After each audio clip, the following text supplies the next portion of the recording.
Jeff's Superscript is brought to you by Black Cat Comics and Collectibles, in my opinion, the best comic shop and clubhouse on the internet. Follow them at Black Cat Burbank on Instagram and join their claim sales on Tuesdays for new books and Fridays for back issues.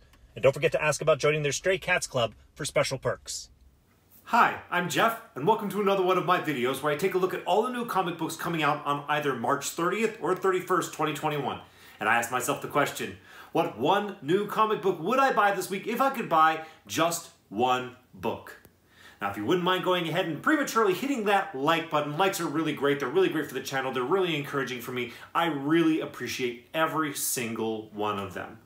All right, thank you so much if you went ahead and hit that like button. Let's go ahead and jump into the content of this video. First, by looking back 2 weeks to my pick from 2 weeks ago, which was Thor number 13. The question remains, was this a worthy pick? And the question is, yeah, sure. I like Thor a lot. I mean, yeah, of course. It was a week where I had a little bit of a difficult time deciding what my pick would be. There was really no one standout. I picked the book that, I felt I was going to be most excited about reading, and it was, with good reason. Thor is really, really good. If you're not on board with Thor yet, you're probably never going to be. But I really enjoy Thor. I really enjoy Donny Cates and Donny Cates' writing, especially on Thor. He has a really great knack of inserting these kind of like, oh wow, or super cool moments in each book. And Thor number 13 was definitely not lacking in those. So I really enjoyed reading it, and I stand by it as my pick from 2 weeks ago. All right, next let's take a look at my cover pick for this week. And for this week, I don't have one. I had a couple ones that I thought were pretty good, and there were two that were kind of like, yeah, those are good. I guess I could choose one of these, but ultimately I decided that none of them were of special significance to me as a cover pick, so I don't have one this week. Let's move on. Let's take a look at all the new books that are coming out this week. Not all of them, but a select few that I want to highlight for you. And actually not a select few. There's probably too many of them, so I'm going to try to move through them as quickly as possible. As always, I present this list using League of Comic Geeks as a resource. On League of Comic Geeks, books are listed from the most amount of polls or the most popular to the least amount of polls or the least popular. I will be presenting this list from the least amount of polls or least popular to the most popular, with my pick being, pulled out of that order. The first book I want to mention to you this week is a new book called Destiny New York from Black Mask Studios. Here's the description. I'm going to move through it really quickly. Logan grew up in a boarding school for children with magical prophecies, but she fulfilled her destiny so young that now she's having a midlife crisis despite being in her 20s. When she falls for the estranged daughter of a mystical crime family, Logan's new love puts the entire school in jeopardy. A grounded story about the magic of young adulthood, star-crossed modern romance, delayed coming of age, and finding your place in a world too busy to notice you. I'm going to stop there. This is actually kind of interesting. It's checking off a lot of kind of boxes that we see a lot in comic books today, especially ones that seem to be geared toward maybe younger readers and maybe women as well. I don't know. But this sounds kind of interesting, and maybe if there's somebody who this checks boxes for, this might be something that they want to take a look at. And also the two covers that they have for this, they connect in a nice way. If you decide you want to pick up this book, I actually kind of like the way they connect. You might want to consider picking up both covers. The next book I want to mention to you is Black Beacon #1 from Heavy Metal. I felt like I was just talking about this book on FOC, but it says it's coming out this week. It says basically there's an intergalactic space station out there, bigger than our solar system, that wants everyone to come along and meet up. The beacon made it sound like a utopia, but what Nico finds upon her arrival is a lawless expanse where everyone is out for themselves, and she's so late she doesn't even have a seat at the table. There's more to the description, but if you're interested in hearing more of the description, you can check out my FOC video. It's right up there if you want to click on it. You know, these heavy metal books, the more and more I look at them, the more and more interesting they become to me. I'm actually really trying not to start any new series if I can help it at all. This one's not so compelling to me that I would pick it up, but it might be one you consider checking out. The next book I'm going to mention to you is Lady Death, Malevolent Decimation, #1. All right, here's the description. Lady Death has always been a bad girl, but once upon a time she was absolutely evil. Obsessed with annihilation, the Diva of Death sought to snuff out the entire human race and turn the earth into an endless graveyard. For generations, the evil seething within the witch's soul lied dormant, forgotten, until now. Something has awakened a sinister passion that leads Lady Death to the darkest corners of the globe, leaving piles of bloody bodies in her wake. She seeks a mysterious power never before seen by mankind, but for what nefarious purpose? Featuring the key first appearance of the newest Coffinverse characters, Devillock Demon Hunter, Muaji, and the Hoodoo Princess Madame Midnight, also guest starring La Muerta. Okay, so you know what? You've never really heard me, this is, by the way, this is a two-part story right here. You've never heard me mention Lady Death ever before. This kind of stuff is so TNA forward for me that I'm just not even interested in featuring it generally. But this is one that I was just kind of like, all right, I'm going to throw Lady Death a bone here this week, and I'm going to mention that this book comes out. Listen, maybe it's better than I give it credit for. Maybe I should get over the TNA forward aspect of it. This story sounds like it could be interesting, so maybe if you're looking for a cool story, maybe and you're looking for a dose of TNA, this might be the place to look for it this week. Speaking of which, the next one I want to mention to you is Van Helsing, Black Annis, #1. It says, run-ins with vampires, monsters, and all types of nightly creatures are almost as natural as breathing to the famed vampire hunter Liesel Van Helsing. But something wicked is going after children in the 5 boroughs, and as Liesel's personal life and nightly adventures are about to converge, she is soon to find out why centuries of children have feared the snatcher of souls, Black Annis. All right, so it's a Lady Van Helsing. That's all you need to know, I think. Let's go to the next book, which is Dragon Age Dark Fortress #1 from Dark Horse Comics. I mentioned this once again in my FOC video. I refer you back to those if you are interested in hearing the full description of this book. All I will say is that if you are a Dragon Age fan, you might want to consider picking this up. And if you're not a Dragon Age fan, you're probably not going to be very interested unless you really, really like kind of fantasy, magical, mythical, medieval type stories, in which case you probably are a Dragon Age fan. That's coming out this week. The next book I want to mention is Marvel Action Spider-Man #1 from IDW. It says school can be tough, especially when you've got a secret. Even if that secret is that you're Spider-Man. Gifted with incredible powers, Peter Parker has defended the streets of New York City from all sorts of terrifying villains, but he's about to discover what the halls of his new school may be even more dangerous in this web-slinging all-ages adventure from writer Sarah Winifred Searle and artist Philip Murphy. All right, well, it sounds like a Spider-Man story that's more teenage Peter Parker-centric and is less about him battling villains and more about him battling life in high school. All right. I mean, that's cool. Or I don't even know that it's high school. Fine. You know what? I think maybe kids need more stories about things that they can relate to, day-to-day things that they can relate to, than they may need stories about, like, web-slinging and stopping supervillains. So, but when you put on the Spider-Man mask onto a story about being a kid and going to school, maybe that's a little bit more of a, opens the gate for kids to want to read these types of stories. So I actually hope the story is a good story and is, I don't know, I guess entertaining, and also maybe helps kids kind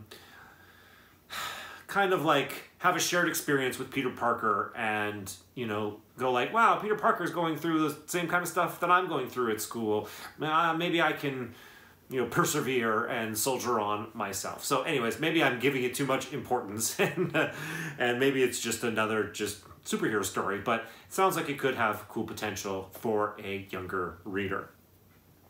The next book I want to mention to you is Witchblood, #1 from Vault Comics. Here's the description. It says, lick the blood off your lips. The next arc of Vampire the Masquerade is here. After learning a disturbing fact about her fake child's past, Cicely must keep her secrets close and Allie at arm's length. As she searches the streets of the Twin Cities for answers, a terrifying possibility surfaces. Perhaps Allie has learned the Masquerade better than Cicely herself. You know what? I feel like when I read this description in my FOC video, it was different. I felt it was more about vampires looking for witch blood to do some kind of evil thing that vampires wanted to do, and this witch was on the run. That's not what that description was there. So maybe it's a little bit of both, or maybe it's neither. Either way, I'm not really so interested in witch vampire stories right now. There's a lot of them, and I bet you there's a lot of better ones than this one. At least that's the vibe I'm getting just off of a very peripheral look at it. But if you're really into vampires and you're really into witch stories, you know, maybe you check this out. I do like the covers, not necessarily the A, but I like the tarot B cover there, and I also like, especially like the Dazzler homage cover. Why they did a Dazzler homage cover for a Witchblood book, I don't know, but I do like that cover, and I do like the X-Men, so points at least for that. The next book I want to mention to you is Cult of Dracula, #1 from Source Point Press, speaking of vampires. Listen, if you're looking to get your vampire fix this week, I would do it from Cult of Dracula. I'm not going to read the description. Once again, you can go to my FOC video if you're interested in that. But I would just say that this, out of a Dracula kind of vampire type story, this one looks way more interesting to me than Witchblood. So, like I said, if you want to choose just one vampire tale this week, make it Cult of Dracula. The next book I want to mention to you is Power Rangers Unlimited, Heir to Darkness, #1 from Boom Studios.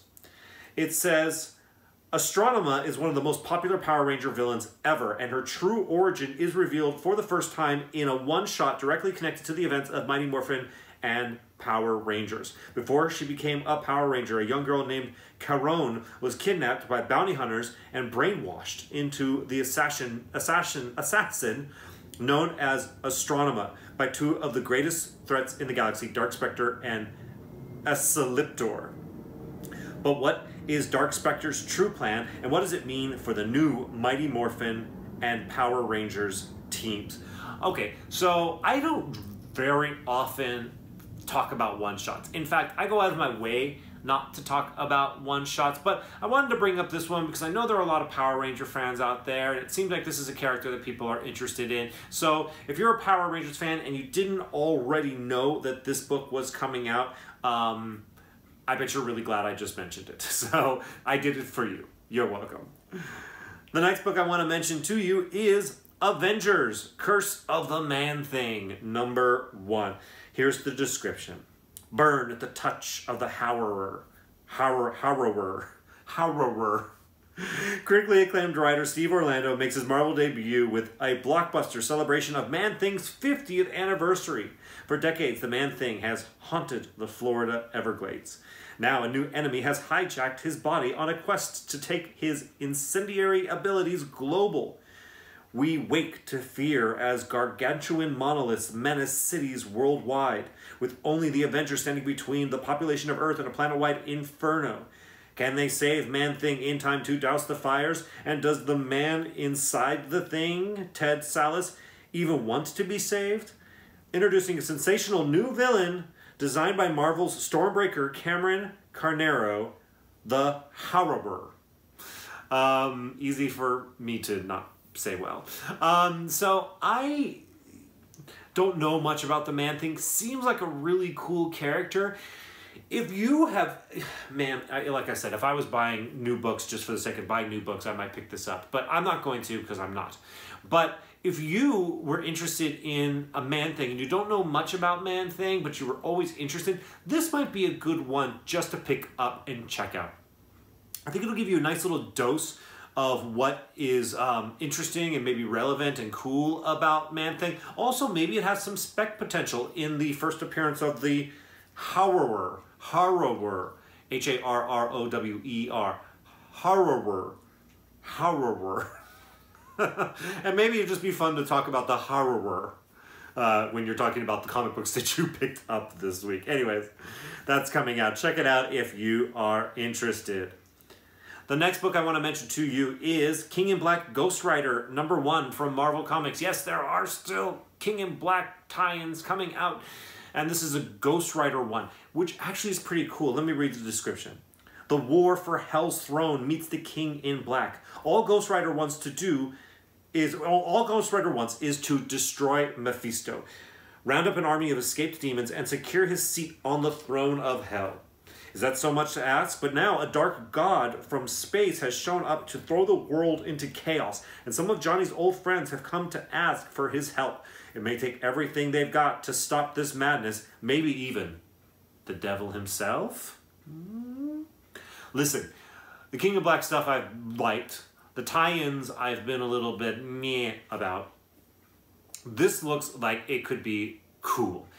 Let's face facts. Ghost Rider is cool. Very cool. And to see Ghost Rider fighting hordes of symbiote dragons, and it seems like he might be uniquely talented at being able to handle the menace of Null. So it might be fun, it might be pretty cool to see what happens when Ghost Rider has to pull out all the stops in order to help fight Null. Something you might consider. I think this is probably a must-have for any Ghost Rider fan. But even if you just like badassery, I just made that up. Maybe I didn't. Then this might be one to check out. Maybe this is one you pull off the shelf and flip through. And if some of the panels seem just really cool, maybe it's something you consider picking up. I'm pretty sure it's a one-shot. The next book I want to mention to you is Silk, #1 from Marvel Comics. Once again, I refer you to my FOC video if you're interested in the full description. Basically, all you need to know is that Silk is part of the Spider-Man family. And Silk's stock is on the rise, so to speak. Silk is one of those characters that I don't know that much about. I don't think I've ever read a story that had Silk in it. But as, you know, Into the Spider-Verse, it has kind of it was really, really popular and shined a nice light on the overall Spider-Man universe. I think Silk is one of the characters that will potentially see the most benefit from that light being shined on it, other than arguably Miles Morales himself.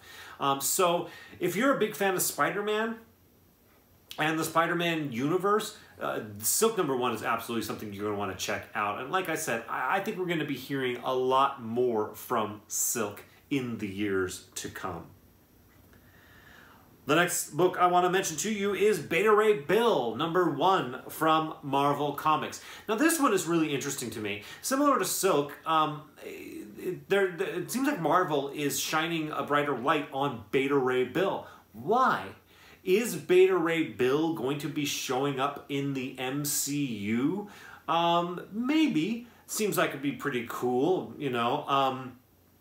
Beta Ray Bill, once again, I don't know a ton about. Well, when I have read stuff with him, like he seems kind of like an alternate Thor. But when I do read stuff about him in comics, I'm interested. I'm like, this is an interesting character.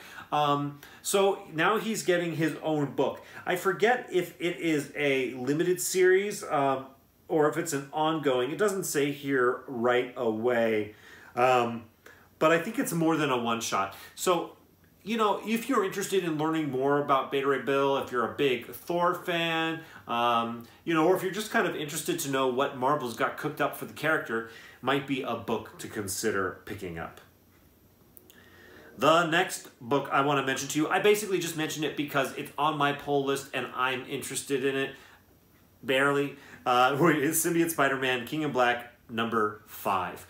Months ago, issue #1 was my pick. I thought it had a lot of potential, you know, story potential and spec potential. None of that has really paid off at all. I'm not saying it's bad, but I'm also saying that it's just kind of been, they got me, you know, they got me. They kind of enticed me with a symbiote, you know, black suit Spider-Man story tied into the King in Black event that was taking place, and I got suckered into it, and it hasn't really paid off, but issue #5 is coming out this week, and it's the last one, so then I can stop talking about it forever. Maybe something cool and exciting will come out of issue #5. I doubt it, but we'll see. All right, well, this is the part of the video where I am going to give you League of Comic Geeks top 10 books, you know, top 10 most popular books as listed this week by the people who are using League of Comic Geeks for their polls. These are the top 10 most popular books. At number 10, we have X-Men Legends #2. I still haven't read my copy of X-Men Legends #1, but I actually heard it was pretty cool, so I'm looking forward to checking it out. At number 9, we have Decorum #7. It feels like it's been 5 years since Decorum #6 came out. But now we have Decorum #7. I've been enjoying Decorum personally. It's kind of a slow burn, but I'm into it and I'm interested to see where it's going. So I'm excited that issue #7 is finally coming out. At the 8th spot on this list is the Department of Truth #7. You all know I love the Department of Truth, okay? It's so good. You know, it's been optioned as a television show. I can't get enough of the Department of Truth. It's really, really, really, really good. This is, even if you're not reading the Department of Truth, even if you haven't picked up any copies, you can pick up issue #7. Issue #7 is going to be a backstory. So it'll give you a little bit of context and information as a standalone story in the Department of Truth kind of mythology. If you haven't started it yet and you're interested in checking it out, issue #7 is as good a place to start as any other. I highly recommend this title. In the, where were we? 10, 9, 8, 7th spot, we have Spawn #316. You know, Spawn is badass if you're into Spawn. In the 6th spot, we have Crossover #5. I like Donny Cates. I mentioned that at the beginning of this video when I was talking about 413. Crossover has been a lot of fun and very entertaining. Crossover #5 could have been my pick this week. I'm probably holding out for Crossover 6. Donny Cates told me to take a look for, told me to keep my eye out for issue #6, so I'm keeping my eye out for issue #6, but I'm looking forward to reading issue #5 that comes out this week. In the 5th spot on this top 10 list, we have Captain America #28. That's cool. People like Captain America. In the 4th spot, we have Strange Adventures #9. I'm actually surprised to see this as high up on this list as it is. I like Strange Adventures. I haven't been enjoying reading it. I've been enjoying getting more and more information on the mystery of, you know, what really happened to Adam Strange in this war and stuff like that. And Mr. Terrific is a character that I didn't know a lot about that I've really been enjoying as a part of this story. Also seems like it's been 5 years since Strange Adventures #8 came out. So I'm really excited to see this back on track with issue #9. And now with the top 3 of the most popular books this week, we have Batman/Catwoman #4 in the 3rd spot. I haven't been reading these at all, but obviously other people are, and, you know, the Batman-Catwoman relationship, like, I'm shipping on Batman and Catwoman, I'll admit it. I think that's pretty cool. I want to see them together, you know. I think they have an interesting relationship and an interesting dynamic. Although, if you're not already collecting this series, I doubt you're going to start picking it up at issue number 4. In the second spot on this list, we have X-Men number 19. I'm a big X-Men fan, and I'm not reading this book. Maybe I should. I don't know, but I'm not. And then in the top spot, which this blew my mind when I saw this, at the top spot, the most popular book as far as League of Comic Geeks this week is The Flash, number 768. That was really, really surprising to me. I was like, well, why? And I guess they're kind of doing this story. Here, I'll read the description for it real fast. It says, the retirement of Wally West begins. After the events spanning from DC Universe Rebirth to Heroes in Crisis to Dark Knight's Death Metal, the former Kid Flash decides to call it quits. But the current Flash needs his former partner now more than ever. As the fallout from Infinite Frontier hits the Flash, Barry Allen and Wally West must confront the past by way of a Justice League led by Green Arrow. I like the Flash. I used to, like, as a character, I used to read The Flash all the time. I haven't been reading The Flash recently. I've picked up little things here and there, but I haven't been all over it. If you're a Flash fan, you're probably engaged in this story and committed to this story. As far as Wally West retiring, I wonder if it's a lot like a death. I wonder if it's just kind of a story that they're going to tell, and it's going to be like, okay, until we see you next time as the Flash again. But if you're a big Flash fan, maybe you're excited about this storyline, and maybe that's why it's number 1 on this list. Okay, so now that we've looked at all of the books that are kind of like honorable mentions for this week, we have my pick for this week. And once again, this was one I was like, what is my pick going to be this week? I mean, let's just get into it. The book I would buy this week, if I could buy just one book, is Shadecraft number 1. Let me read the description.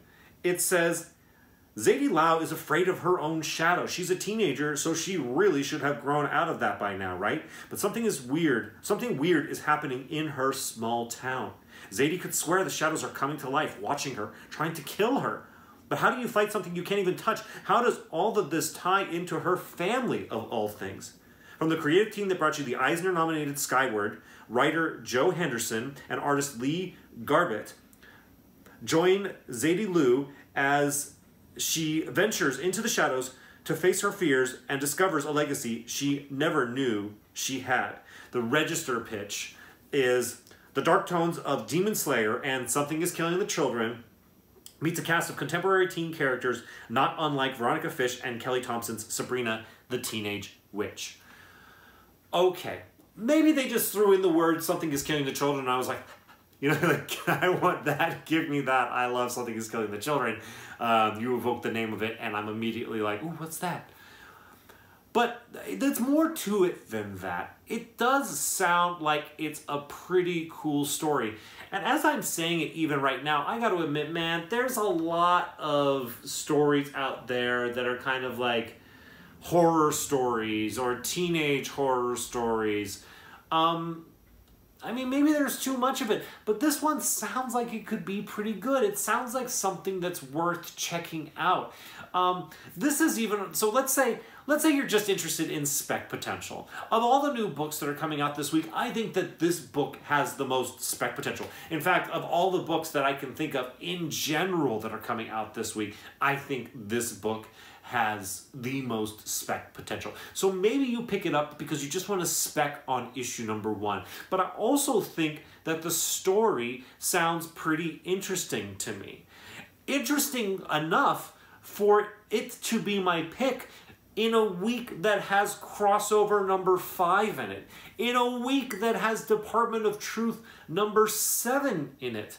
These are books that I'm really, really enjoying and really, really excited about. But as always, I ask myself the question, you know, what one comic book would I buy this week? But somehow, oftentimes I determine that by which one am I most excited to read. which one do I want to read first? And as much as I love crossover and as much as I love the Department of Truth, I want to read Shadecraft first. It's the one that I'm most interested in. It's not I guess not the one I'm most excited about. I guess if I had to choose that would be the Department of Truth, just because that series excites me in general.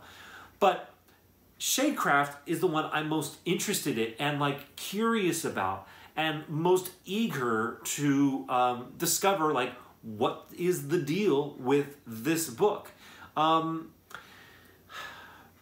Is this for... Part of me reads the description of this and thinks this is a book for teenage girls. But I think I'm smart enough, and I think all of you are smart enough as well to be like, some things are targeted specifically for a very specific audience. Smart writers and smart publishers do not paint themselves too tightly into any one corner. So although this might be a story about a teenage girl, it's not necessarily for teenage girls.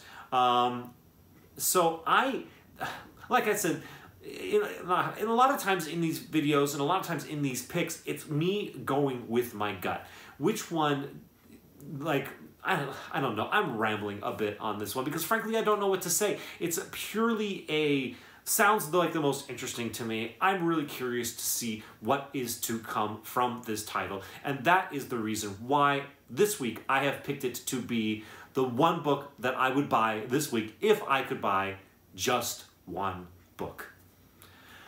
All right, well, let me know. As always, I'm so interested in knowing what one book would be your book this week. If you could buy just one book, would it be Flash? Would it be Shadecraft? Would it be Silk?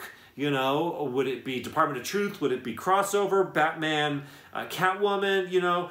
What would be your one book if you could buy just one book this week? Let me know down in the comments. And if you didn't already hit the like button at the beginning of this video, here's your almost last chance to do so. I encourage you to go ahead and hit that like button so that you can tell me that you like me and that you support the content that I am making. If you haven't already subscribed to my channel, please, I invite you to go ahead and subscribe. The subscribe guy right here is a very fun way to do that. But make sure you hit the notification bell as well, because I have a lot of cool videos that are coming out. I know I've been promising them for the past few weeks, but they're coming out soon. I promise that as well.